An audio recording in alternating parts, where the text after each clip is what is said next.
You were told the war was happening around you. But what if the battlefield was always inside you? Maybe you know what it feels like to wake up with the best of intentions, and then by noon, you have already broken the promise you made to yourself. Maybe you have stood at the edge of a choice, one path leading somewhere higher, the other pulling you somewhere familiar, and the familiar one won. Again. Maybe you carry something you cannot quite name, a hunger that is not for food, a restlessness that sleep does not fix, a version of yourself you catch glimpses of, wiser, calmer, more disciplined, more alive, and then watch disappear before you can hold on to it. Maybe you have asked yourself, why do I keep doing this? Why do I keep choosing the thing I know is pulling me apart? If any of that sounds familiar, this episode is for you. Because what you are experiencing right now has been described by human beings across thousands of years, in languages you do not speak, in civilizations you have never visited, through the oldest story ever told, the story of angels and demons. Before we go any further, this episode is not an attack on religion. It is not a claim that your faith is wrong, that the spiritual beings you believe in do not exist, or that the sacred texts you carry are merely fiction. What this is an exploration, a second layer of meaning that lives inside these ancient stories. Because many of the world's sacred traditions contain not just one truth, but many truths, layered on top of each other like sediment inside stone, each layer real, each layer pointing at something the human being needs to understand. One of those layers speaks directly to you, right now, in your life, in your patterns, in your choices. And that layer says, the angel and the demon are not only around you, they are also within you. For most of human history, and across nearly every major spiritual tradition on Earth, there has been a consistent image. Above the human being, forces of light, beings of guidance, protection, higher wisdom, and divine communication.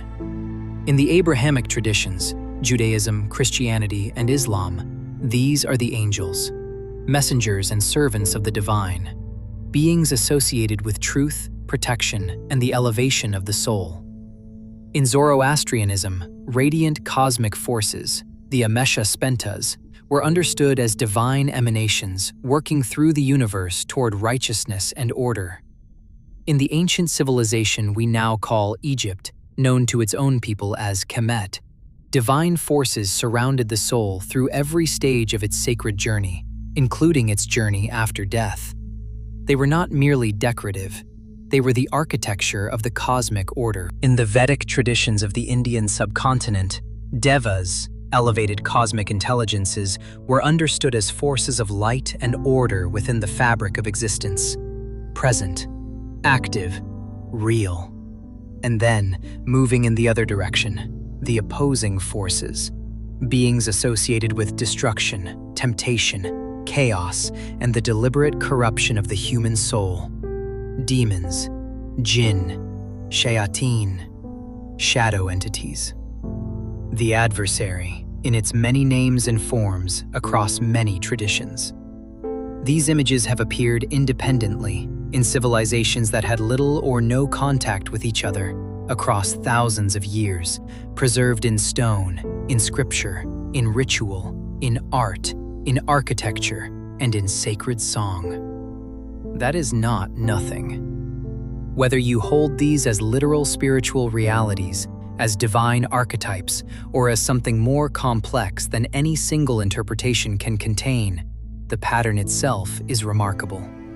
Because wherever human beings have looked deeply at their own nature, they have found the same thing, something that rises and something that pulls us down, a voice that calls us toward the best version of what we can be, and a pull toward the version of ourselves we are most afraid of becoming. This is the oldest map, and it was drawn for a reason. But here is the part most people miss. Sacred texts are not simple documents.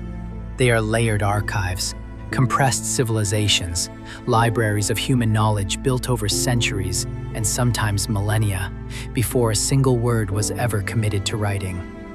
Many of these traditions began as oral knowledge, stories carried from elder to student, from parent to child, from priest to community, across countless generations, before paper, before ink, before printing presses existed. They carried within them history, cosmology, moral teaching, healing knowledge, ritual instruction, ancestral memory, and symbolic maps of the inner life. When these traditions were eventually written down, they passed through the hands of scribes, councils, empires, scholars, and institutions, each with their own cultural lens, each with their own historical moment, each with their own spiritual understanding, and in some cases, their own political interests. This does not make the texts less sacred. It makes them more complex, more layered, more alive than a single literal reading can capture. Consider the Great Pyramids standing in the desert. When you look at one, you are not seeing a single moment in time. You are seeing thousands of years of accumulated intention, knowledge, labor, and meaning, compressed into one structure. The pyramid does not tell one story. It contains dozens: astronomical, architectural, spiritual, political, ceremonial. Sacred texts are the same, and when the stories of angels and demons are read through a symbolic layer, one layer among many, they are not just accounts of external spiritual warfare. They are also maps of the interior landscape of the human being. In Sufi Islamic thought, scholars and mystics have long explored the nafs, the layers of the self. The nafs al-amara, the commanding lower self, drives the human being toward immediate gratification, ego, and unconscious repetition. The nafs al-mutmaina, the tranquil self, is the soul that has arrived at alignment with the divine. The journey between them is the inner jihad, the inner struggle. Not a metaphor for the avoidance of effort, but a call toward the greatest effort possible.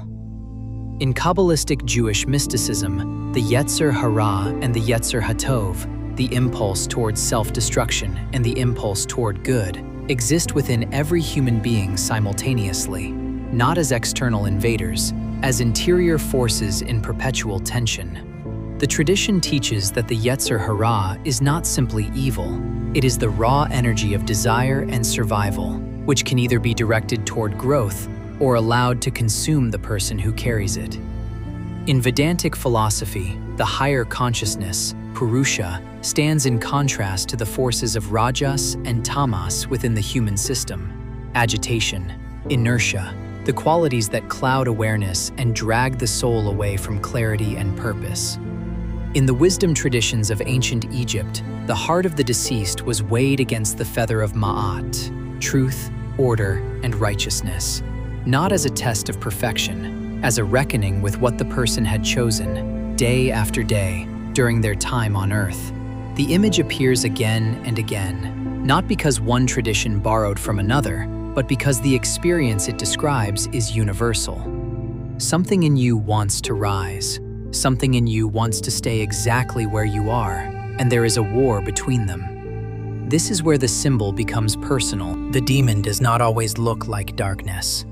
Sometimes it looks like comfort, like one more hour of avoiding what needs to be faced, like a substance that silences the voice asking more of you, like a relationship that is familiar but slowly draining the life from your purpose, like the completely reasonable excuse that sounds entirely logical, even as it keeps you in the same place you have been for years. The demon can look like distraction, addiction, resentment, ego, fear disguised as logic, grief that is calcified into identity, and the story you have been telling yourself about why change is not possible for someone like you. The angel does not always look like light. Sometimes the angel looks like discipline, like the discomfort of waking up when your body is begging you to stop, like sitting with an emotion instead of numbing it, like choosing the harder path because something in you, something quiet and certain, knows it is the one that leads somewhere real. Sometimes the higher self is not beautiful or dramatic. Sometimes it is just the part of you that says, "Not this time. Not anymore. I know better. I choose better. This is the battle. Not in some distant metaphysical realm, not between winged beings in the sky above you. In the present moment, in your nervous system, in your habits, in the narratives you rehearse in silence before you fall asleep. And here is what the ancient traditions understood, and what modern understanding of the human brain is now beginning to confirm from a completely different direction. You are not a passive spectator in this battle. You are the battlefield, and you are also the decision maker. The neural pathways in your brain are shaped by every repeated choice. Every time you feed the lower impulse, the pathway deepens. Every time you choose alignment, every time you pause, observe, and choose differently, a new structure begins to form. Repetition builds pathway. Pathway builds identity. Identity determines what feels automatic. The ancients called this the battle for the soul. It is real, even if the language that describes it varies across traditions, across centuries, across languages you may never learn. What every one of these traditions agrees on is this: you are not fixed. You are not cursed. You are not simply the product of what has been done to you. You are a conscious being with the capacity to observe yourself, to choose differently, to repeat that choice, and to become something you have not yet been. The question is not whether both forces exist inside you. They do. They always have. The question is which one you are feeding. There is a teaching. Its exact origin is debated, and it has appeared in many forms across many traditions, about two wolves at war inside every human being.